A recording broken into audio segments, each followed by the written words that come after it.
I've got a question for you. When do you think your paramotor is most vulnerable? Exactly at the time of takeoff, when the engine is under its maximum load and maximum stress. There are two external components that are under immense stress at the point of takeoff.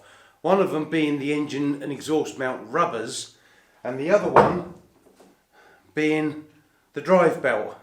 So let's take a closer look at this little old drive belt. These drive belts are made up of the same type of material as your fan belt and your timing belt in your vehicle. If the timing belt was to break on your vehicle, the valves and pistons would go out of sync, and the valves can punch a hole in the top of the pistons, causing a massive engine breakdown and tons of money in repair. When these drive belts break, you lose thrust instantly, and that is the last thing you want at all costs. If your belt breaks on takeoff, the damage can be horrendous. The costs can be even worse than that.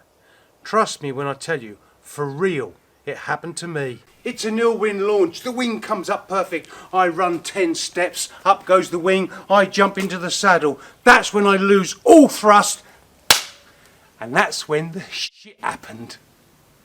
And then the pain really started. I tore all the skin off down to the flesh, and that really did hurt. Then I broke a prop.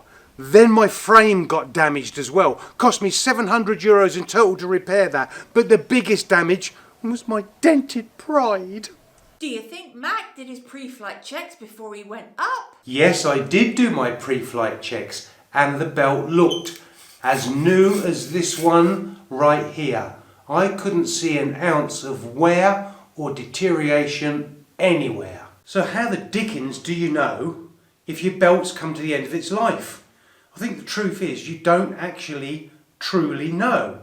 In my experience, I've never seen any deterioration on the belt. I've never seen the grooves wearing away. I don't think you actually get to see anything. They just give it up and snap. So what could we do and what should we do to make sure that these do not break at the point of takeoff? In the Vitarazi manual it says belt replace every 100 hours. I was only 8 hours away from changing my belt. But in all fairness, there are days at the aerodrome when I have what I call my sports days, and I am on and off that throttle the whole day long. So I've decided I decided a while back that I'm going to change my belt every 6 months or every 50 hours, because I sure as hell do not want that happening to me again. Here I am, practicing what I preach. I've put a new belt on and I'm going to tension it. So why don't you be proactive and take the necessary action to make sure your belt never lets you down when you need it most. Go on, you take care of yourself and have loads of fun up there. See you soon.